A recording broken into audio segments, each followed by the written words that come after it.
thank you for your work. Now it's time for us to turn to the recognition of the women faculty who received the Charlotte Zietlow Research Grant this year.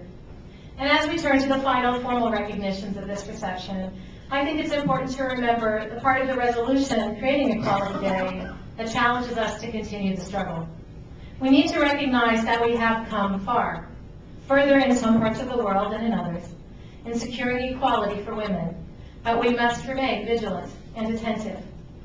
In his proclamation designating August 26, 2009, Women's Equality Day, President Barack Obama wrote, "Today our country renews its commitment to freedom and justice for all our citizens.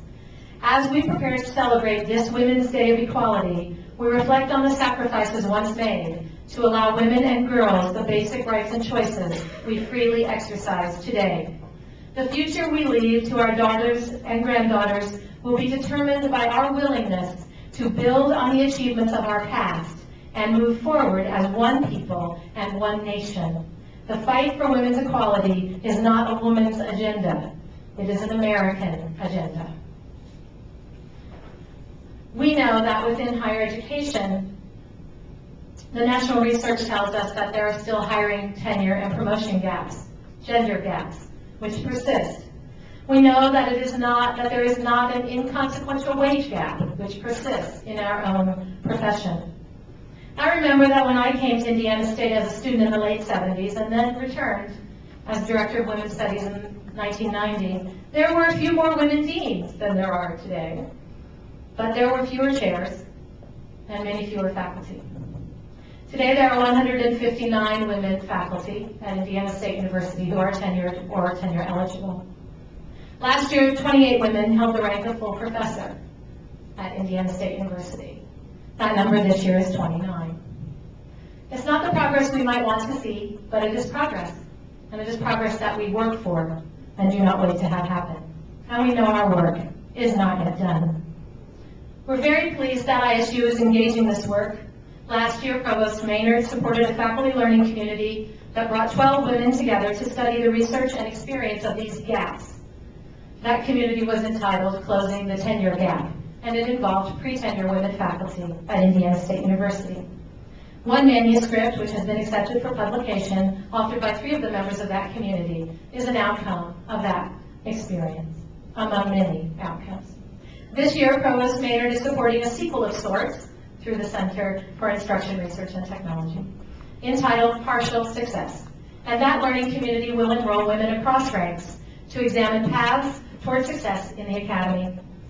The Faculty Senate also is taking up a charge to look at possible gender gaps here in the context of the larger issues of the professoriate. And those are all marks of progress. When she created the Women Faculty Research Endowment, Charlotte Zietlow recognized the need for continued struggle, and that equality cannot be achieved through legal reform alone. Dr. Zietlow intentionally framed her endowment in language that recognizes the challenges we must meet, and she made resources available to support pre-tenure women in their pursuit of the recognition and security granted by tenure. And today, one of the things we always do is recognize Dr. Zietlow, and so I invite Charlotte to come to the podium.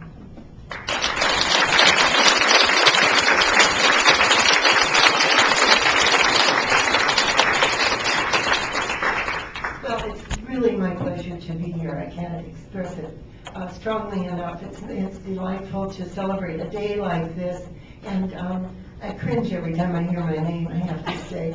But I am very happy if I inspired anybody to do anything good, and believe me. And I only wish that one of these days I get really, really rich, and then we'd have everybody get a fellowship. So maybe, who knows? You know, I'm still young. I do want to say something today. First of all, I'd like to note that today a very strong supporter of women died, and I'd like to just point that out. Just a minute of silence for Senator Kennedy. He was a very strong supporter. He had a checkered career with women, I know, but he made up for some of his bad habits by doing really good things. And I'd just like to have a moment of silence in his memory. Thank you. I have just one or two things to say. One is that if you have a computer, and I suppose you wouldn't even be here if you didn't have a computer. Go back to Sunday, New York Times, and check the Women's Crusade. It was a front page article by Nicholas Kristof and his wife. It's called The Women's Crusade, and the first paragraph is this. In the 19th century, the paramount